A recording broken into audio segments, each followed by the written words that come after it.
Hey, I'm Luke. Welcome back to Leicester City Down Under. Gonna bring in Chris, Kate. How you going, guys? All right? Good. I'm How good, are thank you? you. Good, thank you. I just butchered my intro a little bit, but other than that, all good. All right, Look, guys. Look, I did the breakfast show this morning, and the first hour just didn't even go out because I hadn't pressed the turn on button. So don't worry about it. Don't worry about it. What about poor dear old Brad when he covered for you when you're in Southampton? He talked for about 5 minutes on mute. Yeah, we've We've all all done been that. there. We've all done it. Um, how you guys feeling? I had a bit of time to settle down after the Coventry game. Kate, you were there. I'll go with you first. How did you feel at the game, and how are you feeling now? Yeah, I just felt really disappointed at the game. Quite a few things annoyed me. Um, yeah, and our game management was pretty poor, I thought, from Enzo's point of view, and had a couple of feisty moments. And it was a typical derby match. It had everything that you normally expect from a derby. The afters weren't very nice. Obviously, the way Chris was treated on the podcast wasn't very nice. So it left some sour taste. But do you know what? I'm over it. The 25 points behind us, they're not really at all even in our shadow anymore. So yeah, I'm kind of feeling a bit. I'm done with it now. Roll on Monday. It's kind of all about Monday now, and making sure that we win on Monday. Really. Sorry, I've just seen what Chris just put up on the share. Sorry, Kate. I agree 100%, Kate. Thank you. And like you said, don't worry. 25 points behind us.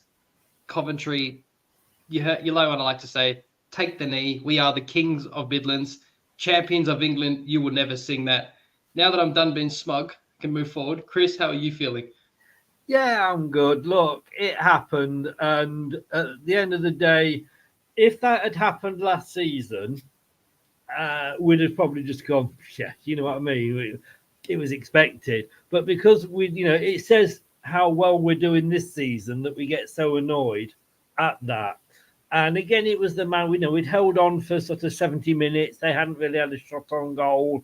Um, their manager got it right over our manager.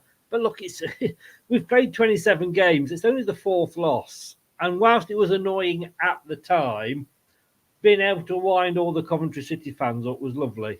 I've never been able to wind up so many fans after we've lost, if you like, than that. And it was, and I'm still getting it, but it's great. Yeah, it is what it is. It is at the end of the day just a game, but chances are, if you're watching this or if you're here like we are, we're fanatical about it. We love it, and there's highs and lows of sport, but that's what it's all about. But Kate, going back to what you said, I agree. When I first initially went on the post match of Chris on Less Until I Die, I kind of thought, I couldn't really think of any game changing subs. I thought, well, who do you bring on though? Like, would have made a difference. But the more I think about it, especially in particularly JJ, I think Wout Faes had a bit of a mare, to be honest. I thought he made some good crunching tackles, but I also thought some of his passing was abysmal that game. And I definitely, the more I think about it in hindsight, should have been a lot more subs, but it is what it is now. We just move forward. Yeah, absolutely. Yeah. Well, we got to 70 minutes, and I remember thinking this has been a really straightforward second half because Coventry didn't threaten anything like 70, 75 minutes. But I just feel we should have responded better to their subs.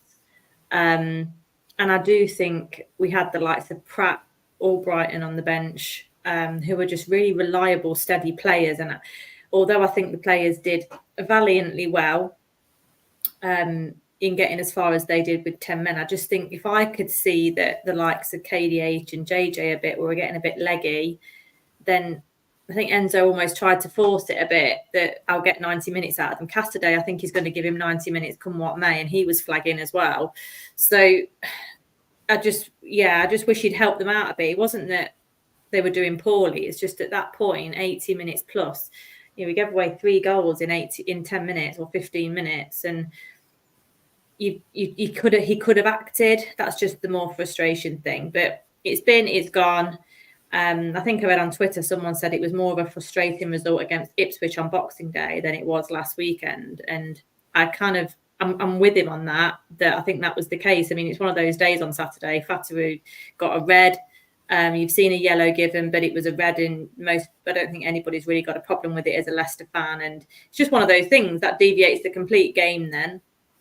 But Ipswich for me was more frustrating when you think about it, because that was really poor from us to lose like the points like we did there. So onwards and upwards. Onwards and upwards. Chris, you agree? Yes, look, I said on the debate show, we've got a target on our back. We are doing that well. We are everybody's cup final, and apparently Coventry celebrated the way they did after every game. I mean, that's how sad it is. They have to celebrate every single win like they've won the FA Cup. I mean, we're top. We're cleared by 7 points. We're 25 points ahead of Coventry in sixth. Let's just get on. It was a bad day at the office. We've only had 4 of those this season. It just shows how well we're doing. Exactly, mate. Couldn't have said it better myself. Moving forward, just quickly, I did watch the press conference just before I came and started talking to you guys, and nothing really different from the last. And he even said that himself, Enzo. Nothing really changed except possibly Keenan Dewsbury Hall could be out because of that challenge that led to a penalty that the Coventry fans didn't think was a penalty, but that's ludicrous. And then Jamie Vardy is available. I'll get into my starting 11 later, but they asked him about, I think it's Stefano Sensi. Excuse me if I pronounced that wrong, but they asked him and he said basically bluntly the same as last week. Nothing's changed. They need to get players out before they can get them in. And he didn't really give a straight answer, but it's still the same story. I know it's only halfway through, and I don't feel a drastic need to bring any players in, but something worth mentioning is here. I've got it in front of me. I know this is a different conversation for another time in terms of summer transfers, and we need people out. But no matter what, when it comes to summer, people out of contract, Ndidi, Kalechi, and our loan players, Doyle, Cassidy, Patel, and Akgun, Pratt, Vardy, Vestergaard, Brighton, and Smithies. So one way or the other, we definitely are going to have a lot of people going out. It's just a matter of who we keep and who we bring in. But like I said, a conversation for another time. But it's just interesting trying to see people get forced out the door early, Kate. Particularly people like Ward. That's another one as well I think I forgot to put down. Yeah, so they'll just go. So they drop off the wage bill automatically. So they're kind of done and dusted, if you like. But I think I said on the debate show, for January, if we are really interested in this Sensi, then the chap that I can see as trying to get rid of, which I've seen a few things rumbling around with Sunderland potentially, is Luke Thomas. So he could be a potential to sell off the books this window. And I wonder whether that is why the Sensi rumours have heated up a bit, because it's a viability that we could be able to get rid of Luke, because he's clearly not going to be part of Enzo's plans, and he's a young enough lad who's not on super. He's on super wages, but he's not on super wages where he would be reluctant to leave mid-contract. So I think he's about the only one I can think of that we could potentially get rid of this window. But in the summer, it's another opportunity to rebuild again and hopefully rebuild a Premier League team. But a lot of players will be out of contract, and there'll be no sort of fight about that. There's no work to do in that sense because they'll be gone. Yep, spot on. Chris, what do you think? Yeah, I mean, he's come out, hasn't he, and said, like, all the rumours that, we've agreed a deal and the price and we're just waiting to sell it's way off the mark. It's just funny that we are still trying to do this and balance the books when the two teams that survived at our expense, Everton and Forest, are both being done still for FFP. But look, it is what it is. We've got the space in the squad because what's it called? Everson has gone out on loan, so we have got the space. So it is whatever's doing, keeping it, keeping us from actually signing somebody is the money side. And look, I said before, if we don't sign anybody, it's not the end of the world. But it just, I mean, all these clubs that are saying like, oh, you come down, you got the Premier League, parachute payments, you're a rich club, you got rich owners. Yeah, and we can't go out and buy somebody that's, they're only asking £2 million for. So a bit of a reality check. But look, there's a good big argument for bringing somebody in will upset the apple cart and what we've got there. Yes, there's a lot of players to go in the season, and that will all depend where we are. If we're in the Premier League or if we're in this division as to who we get rid of, who we keep, who we let go, etc. I think Ward's got another 12 months, actually. I think he's to 2025 when his contract expires.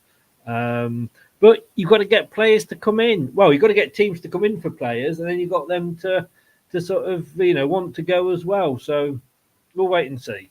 But look, it's a good position to be in. Last season, we were desperate to buy somebody. This season, we're not desperate. So it's a huge difference.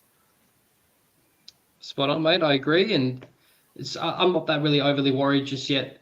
Summer's, like I said, it's another conversation. But moving forward, Ipswich, decent form as well over the Christmas holidays. Their last loss is an absolute thumping to Leeds United. And then they drew of us, as you know, drew of QPR, drew of Stoke, 3-1 against Wimbledon, and they just beat Sunderland 2-1 at home. They have got Hurst out. This isn't it. When you would think that, I keep counting them out, they don't have the depth, the squad that everyone else has, but they've got a brilliant manager. Chris, I know you're a big fan of his. But, Kate, do you really think that Ipswich are going to see this out all the way through to the end of the year? Because I keep writing them off and they keep proving me wrong. And credit to them. I don't think they're going away. I've just got this feeling. I think they've had their blip. The fact that they've been able to recover from it. Because Sunderland were a tough team. We found Sunderland really tough. So to come through that game at the weekend would be a big confidence boost to them. They know they can give us a game because it was only 3 weeks ago that they did that. So I think they'll be there for the long run. I'm not saying they'll definitely get second place, but I'm just saying they're standing the test of having smoke up the backside from Southampton and Leeds. They're standing the test of that, which is great management, great resilience. So I think we just have to assume they're going to continue as they are and they're not going to go away, which I like to use as momentum and motivation for us to make a note that the job's not done and we need to continue as we are. We've got just under half the season left. So I think I said this in the week that if we can gain X amount of points on people, it's just as easy to lose X amount of points on people in the switch round of the season. So I'm looking forward to Monday night. I hope we've learnt a lot from what happened on Boxing Day. It'd be concerning if KDH is out because that's our two attacking midfielders, which are such the heartbeat of the team, really. So it will be tough if KDH isn't available. But frustrating to hear if it is from that challenge, because that's even more reason why Enzo should have subbed him against Coventry. But it's one of those, isn't it? We'll see what happens. But I think Ipswich are there for the time being for sure. Well said, Kate. I'm really looking forward to watching the playoffs this year. Chris, how about yourself? Yeah, I think I agree with everything Kate said there. And I think... Steady on. I know, but look, to make the most of it, it won't happen again. But no, look, I'd sooner than be there. And I mean, I was sat at the show I went to see earlier in the week, and sat in front of me were two Ipswich fans. I couldn't believe it. I said, well, enjoy it. It's the only time you'll be in front of us all season. So I hope that doesn't come back and bite me on the bottom. But look, if we were 10, 12, 15 points ahead, you've always got that sort of, well, if we lose one, it doesn't really matter, and then that's another one. We're still sort of, 7 points clear. It is keeping us on our toes, like Kate said. If they beat us, and the incentive is there for them to beat us, they'll literally only be 4 points behind us. And I think as well, it takes a little bit of the sort of limelight off us because, we're doing well. We're blowing the division away, if you like. And that does put the heat on us a little bit. It certainly puts the spotlight on us. But the Ipswich story is really better than ours because they've come straight up. Their manager is amazing. I would have loved to have him, as you know, at Leicester before we knew we were getting Enzo. So, yeah, keep going. I'd sooner it be Ipswich than Leeds or Southampton if they do manage to finish second. But they'll definitely be in the playoffs. They won't be any lower than the playoffs unless they really do have a blowout. I agree, mate. If they do go up with whoever, I would actually be happy for him, mate. That'd be a really cool story to get promoted twice in a row. That'd be absolutely brilliant. It's been one of those stories that, from the outside looking in, you can't help but respect it. Just about to get into my starting 11. Before I do, just got this comment here. LCFC number 4. How are you, mate? Do you think with Daka's and Cannon's current performance, Inacho and Vardy will get their place back? Mate, I will get into the starting 11 because Vardy is back available. As for Kalechi, I personally think that there's something going on behind the scenes in terms of getting him a move out, mate. I can't see him hanging around. I personally feel like the more I've watched him, his head's not been in it.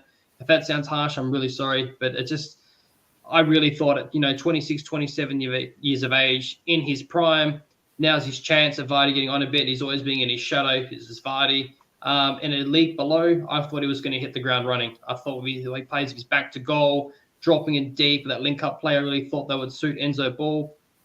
For me, mate, I can't see him getting his place back.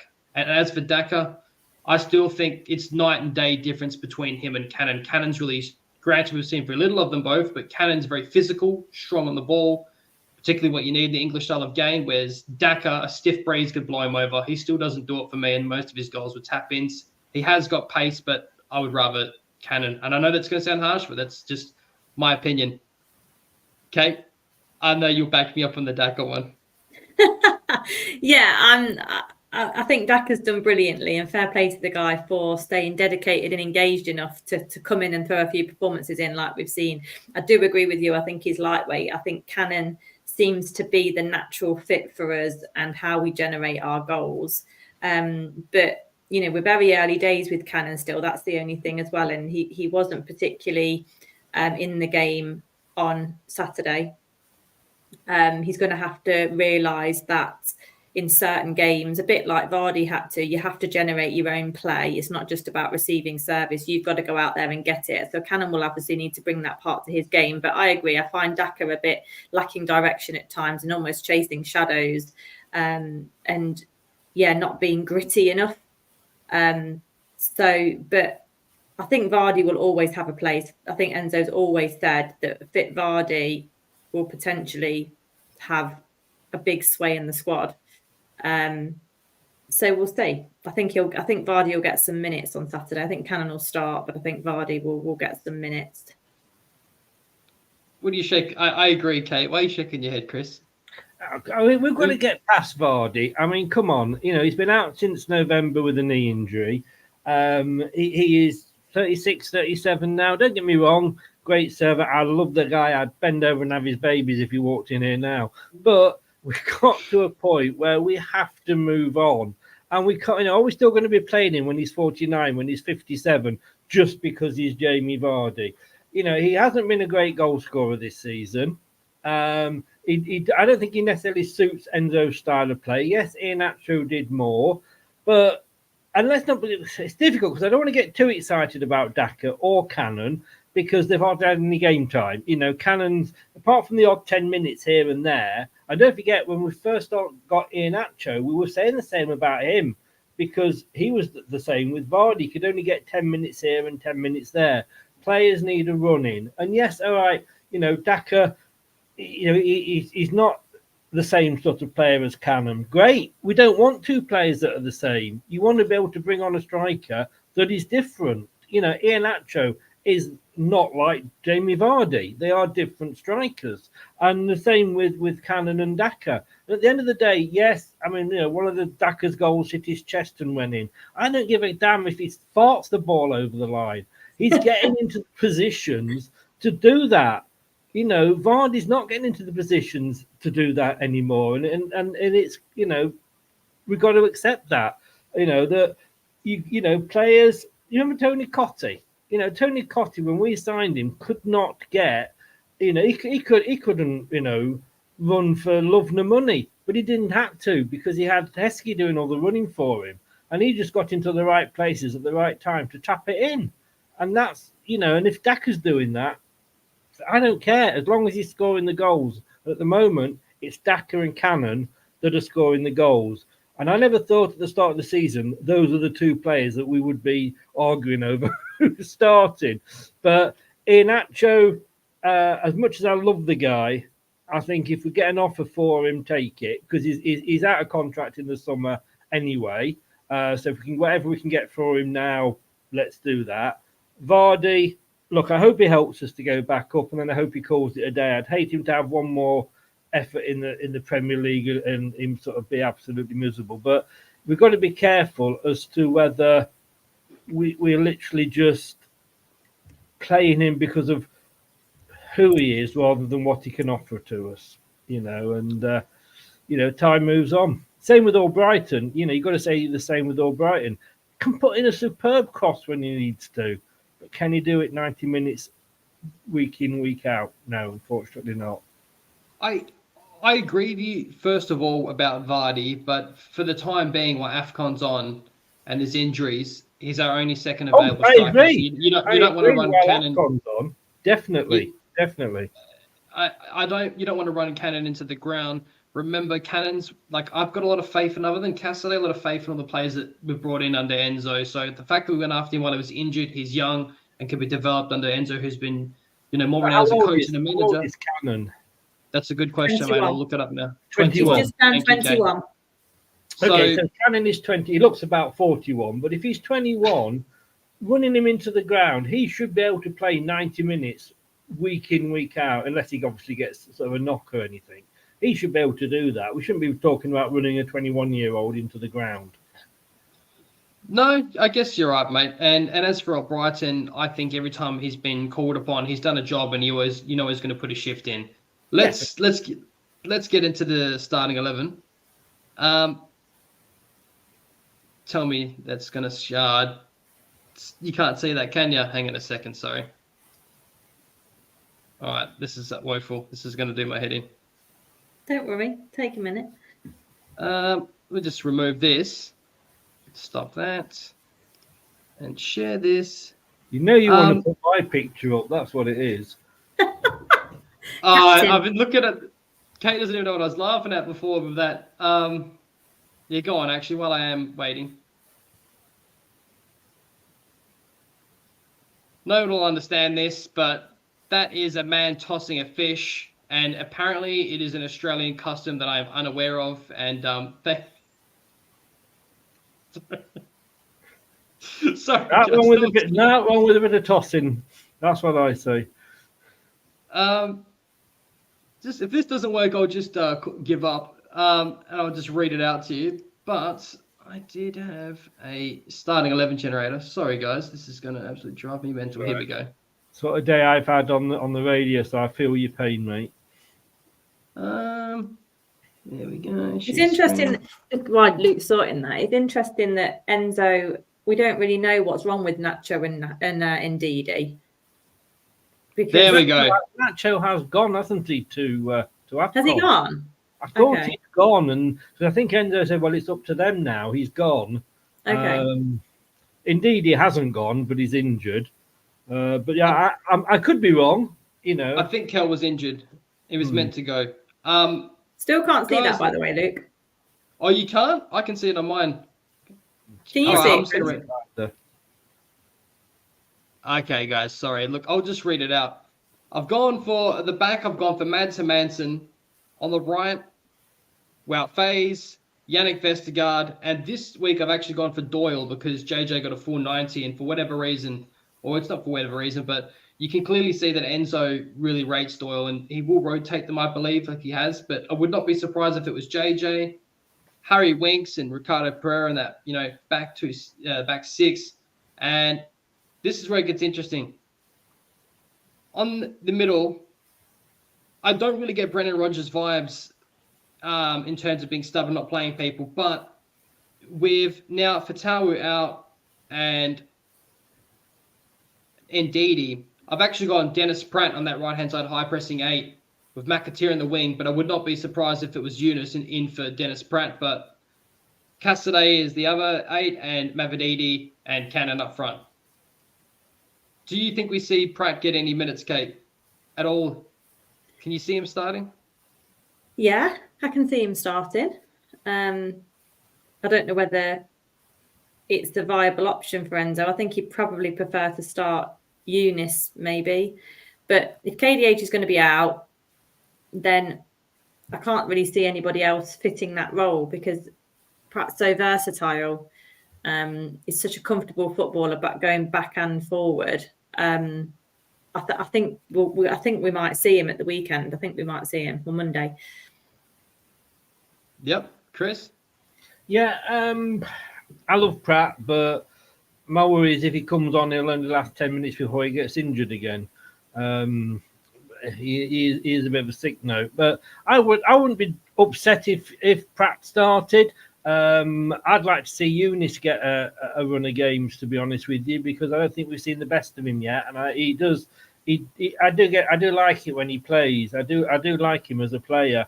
But I agree with you with McAteer on the left. I think for me, I've forgotten how good McAteer was, and that's the thing. It is, you know, he's got 5 goals or something for us, hasn't he, on that side? And yet completely got injured and whatever he went, and completely forgotten how good he is. So yeah, let's give him another run. Fatawu may regret, getting sent off, might not get back in if McAteer does well. But yeah, I'd like to see Eunice personally, but I wouldn't be disappointed if it was Pratt. I wouldn't be either. Guys, I'm really sorry I couldn't get it to share. It's going to do my head in, but it is what it is. Who did you have as right back? Sorry, you had Doyle on the left and I had back 3. Doyle, back 3. Yeah, okay. Doyle, Vestergaard. Well, it is for me. It's 3-2-4-1. You'll see if we get hit in the counter or anything, you will see Ricardo drop back like crazy, and both our wingers as well. That's part of the reason why I think it works, and that really hurt us as well. Because for what I agree with everything you said on the post match for LTID and everything you said after, Kate, that Fatawu was having his best of game, but he was doing a real good job defensively tracking back as well. That was one thing I can say positively about him before he get red carded.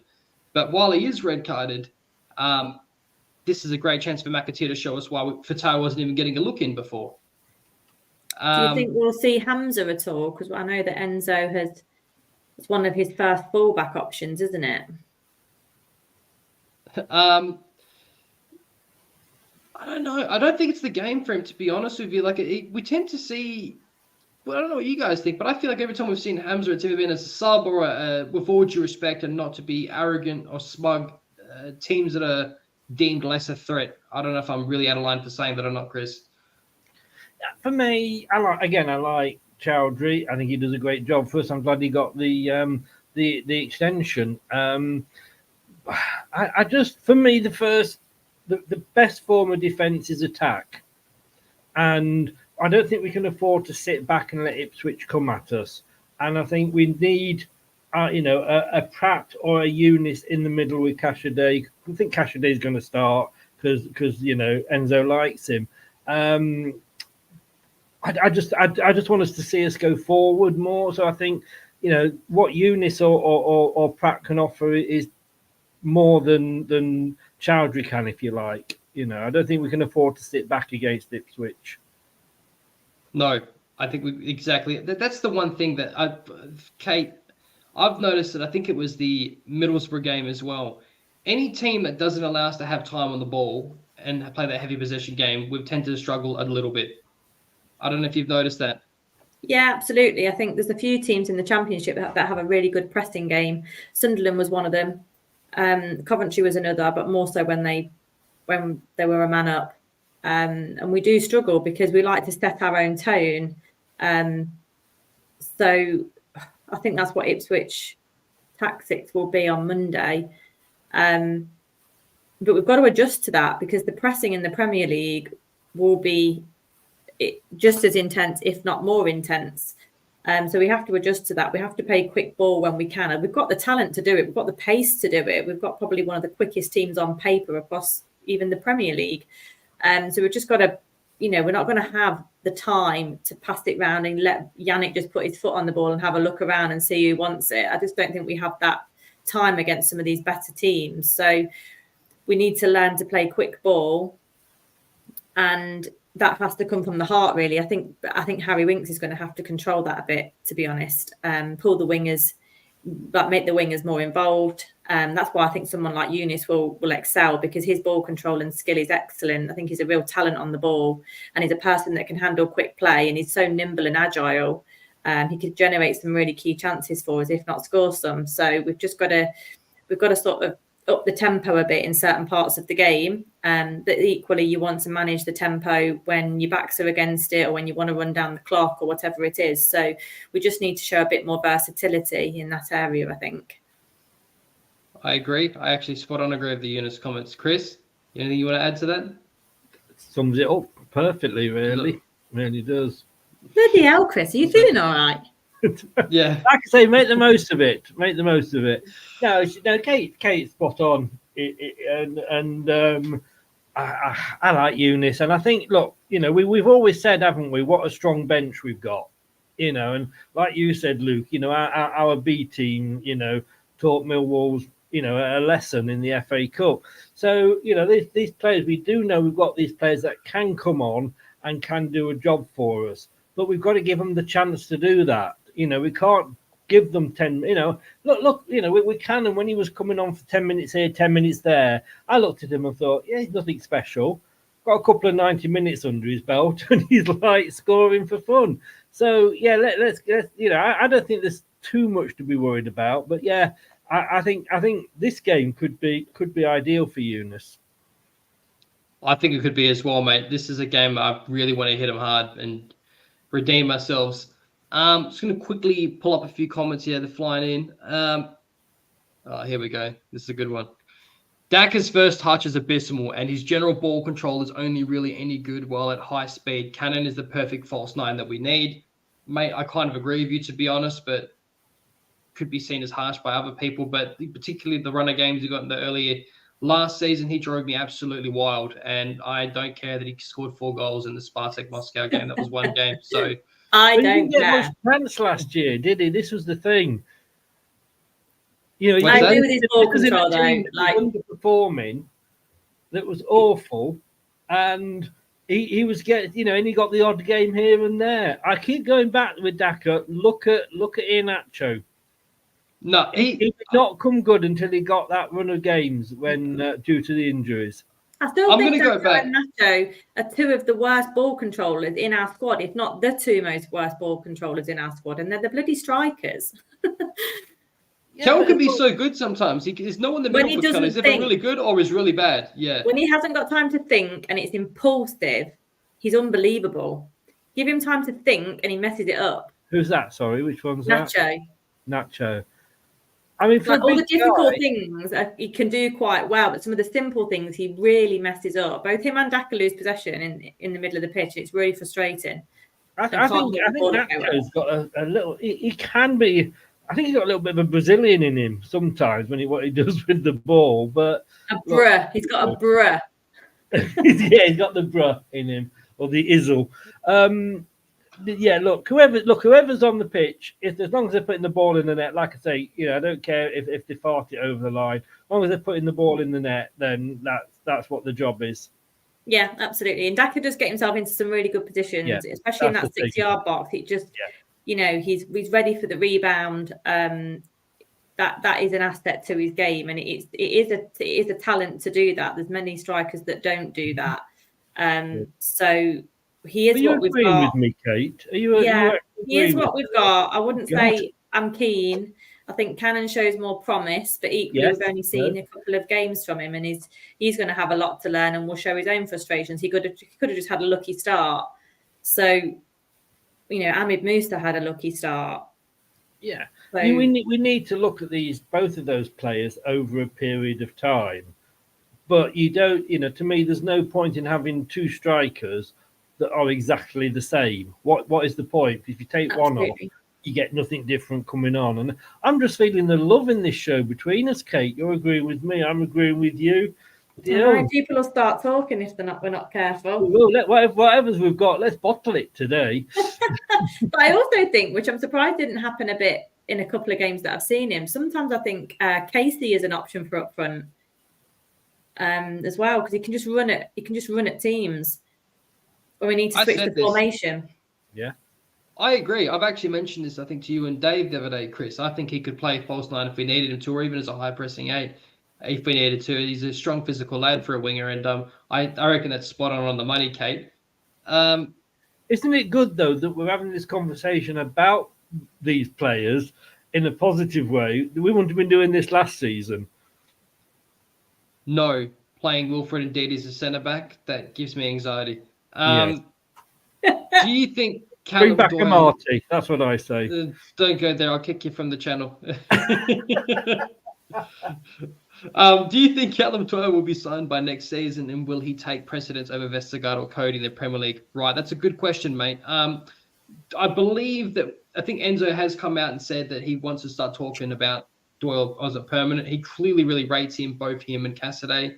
As for Vestergaard, it depends on if he resigns, and probably in a 1 or 2 year deal if he does on a reduced wage. And I see more of a squad play in the Premier League. Kate, I know you'll definitely spot on agree with that.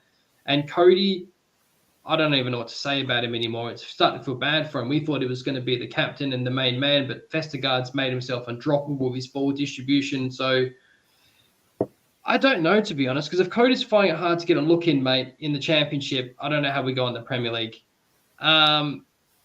Kate, you obviously got to get back to work. I really appreciate you coming on. Do you want to give us a quick score prediction there before you shoot off?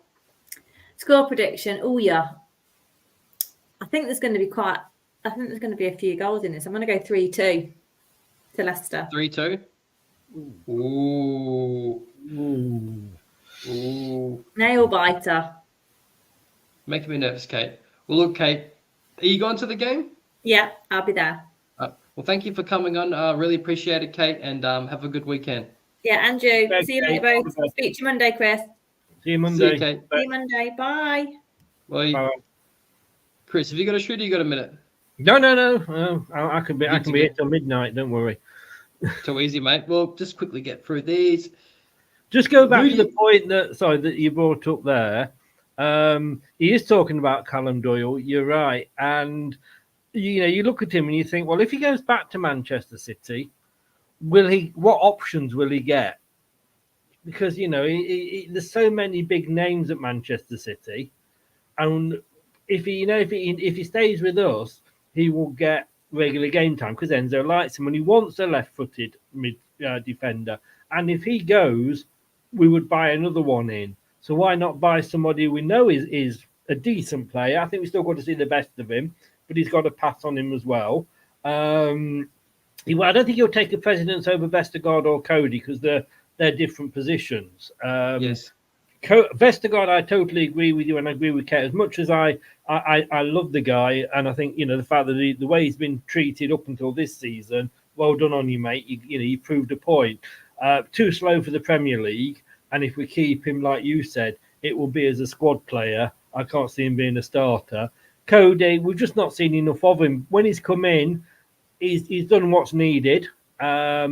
But he, I think, is more the Vestergaard position. And, well, Vestergaard is just doing so well. I feel really, really sorry for Cody. But that's football. That's the way football works. And he understands. That's it, mate. He hasn't been bitter about it, and credit to him. Who do you think? Mate, that question's going to get answered, I reckon, over this whole January period while Daka and Inacho are away. And Vards... Yeah, we're going to see how Canada does, mate. That question's going to be answered, I think, in the next half a dozen games. And if Herman's got injured, are we confident Starlacek? Yes, mate, I am. I think he's a decent shot stopper. I think he's kind of that sweeper keeper that like Enzo clearly wants. Do I think he's the same as Mads on the ball? No, but I think he's not a bad shout for a number 2. What do you think, Chris? Agree. Yeah. He's jumped from number 3 or 4 up to being number 2. He's jumped over Ward and he's jumped over Everson. And let's be honest with you, as Leicester fans, if we'd have started this season with Everson as a number 1, none of us would have been upset. We presumed that was what was going to happen.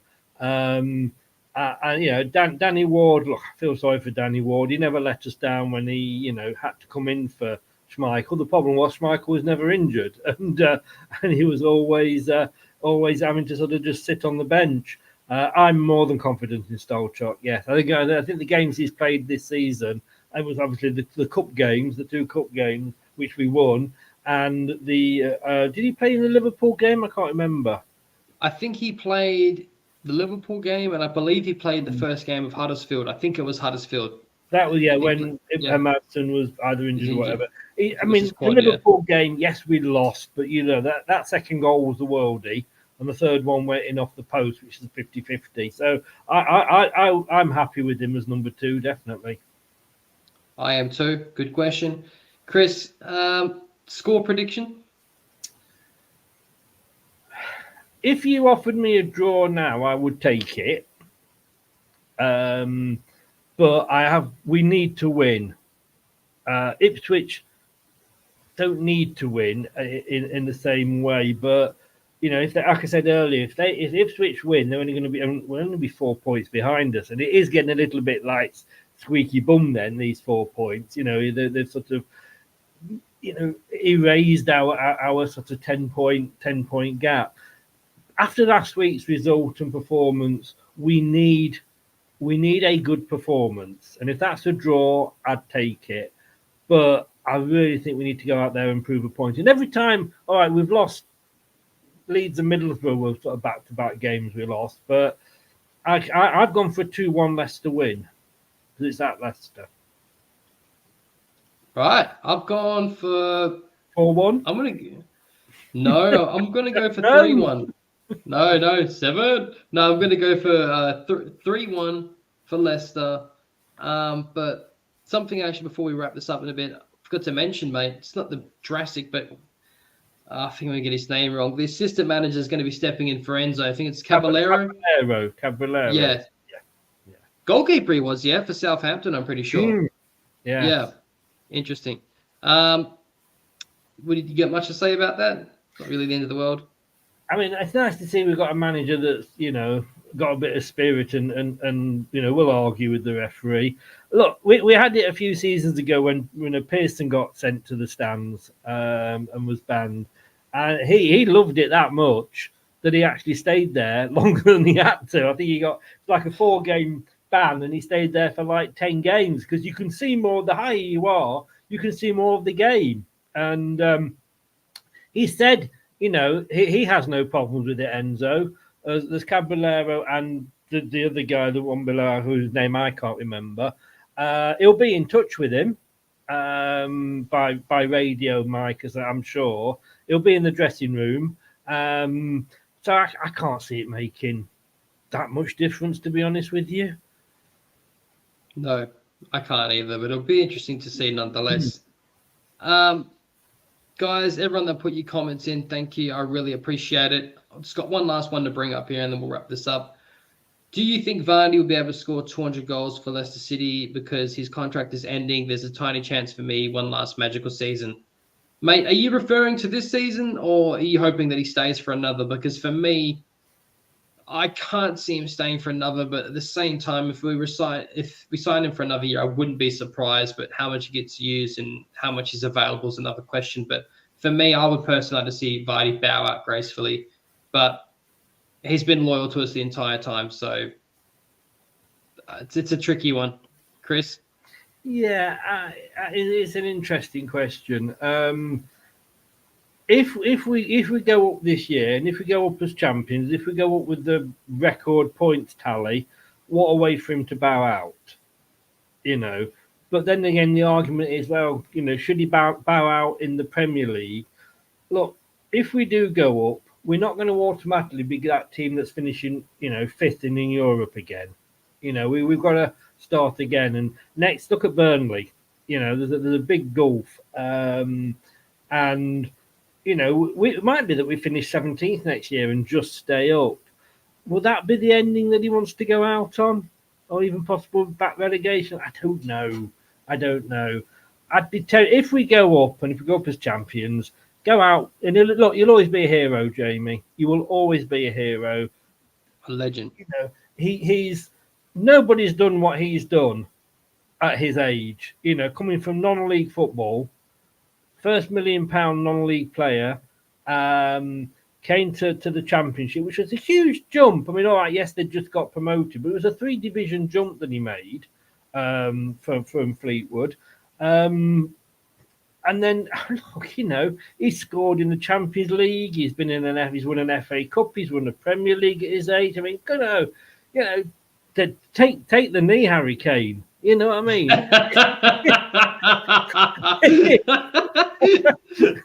But yeah, I know you mean, yeah. You are. It's absolutely amazing what you have done, and whatever. You'll always be welcome back. You'll always have a place in our hearts.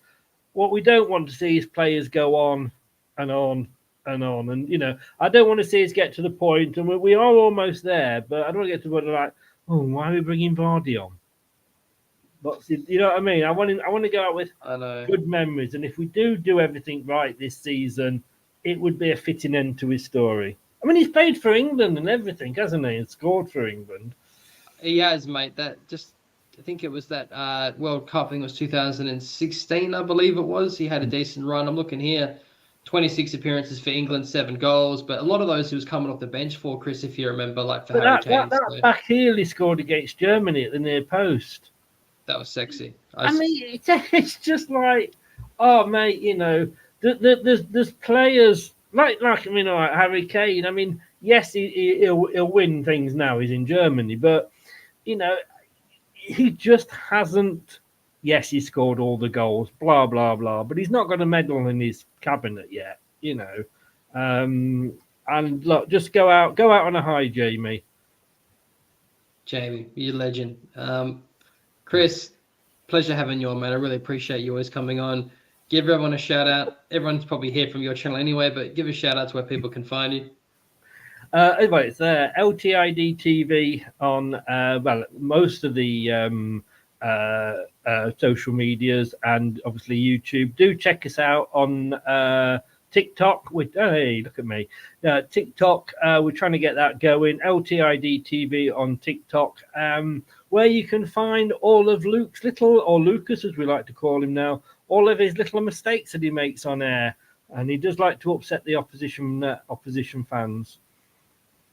I do, but it's only banter. Don't get your knickers in a twist. It's all good. It's just football. Yeah. Chris, have a good one, mate. Everyone, if you like this, like and subscribe. If you don't, doesn't bother me. I'm just glad you watched. Thank you, and have a good weekend, and let's come back strong with a win, boys.